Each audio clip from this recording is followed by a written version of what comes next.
চলো আজ বানিয়ে ফেলি রেস্টুরেন্ট টাইপ দই চিকেন। প্রথমে চিকেন লেবু দিয়ে ওয়াশ করে নিতে হবে। 3 চামচ দই নিয়ে চিকেনটাকে ভালোভাবে ম্যারিনেশন করে নিতে হবে। তারপর 10-15 মিনিটের জন্য সাইডে রেখে দিতে হবে। পরিমাণ মতন আলু, পেঁয়াজ, টমেটো, রসুন কেটে নিতে হবে। কড়াইটা গরম হওয়ার পরে পরিমাণ মতন তেল দিয়ে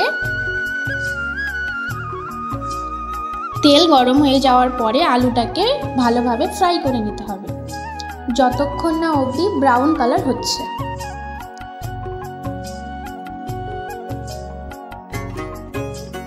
এরপর 10-15 মিনিট পর ধনের গুঁড়ো দিয়ে আরেকটু ম্যারিনেশন করে নিতে হবে।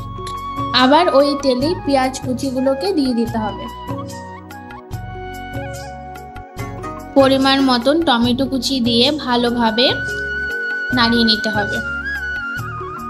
হালকা পেঁয়াজ আর টমেটোকে ভেজে নেওয়ার পর ওর মধ্যে রসুন দিয়ে দিতে হবে। এরপর ম্যারিনেশন করা চিকেনটাকে দিয়ে দিতে হবে। এরপর জিরে, দারচিনি, এলাচ, সামান্য পরিমাণ গোলমরিচের গুঁড়ো দিয়ে পেস্ট করে নিতে হবে। এর কিছুক্ষণ পর আদা রসুনের পেস্ট দিয়ে দিতে হবে।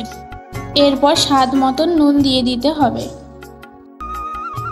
এরপর ফ্রাই করা আলুগুলো দিয়ে ভালোভাবে মিক্স করে নিতে হবে।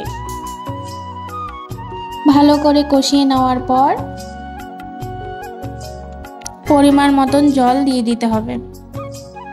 ভালোভাবে ফুটিয়ে নেওয়ার পর গরম মশলার গুঁড়ো আর ধনেপাতা কুচো দিয়ে উঠিয়ে নিতে হবে।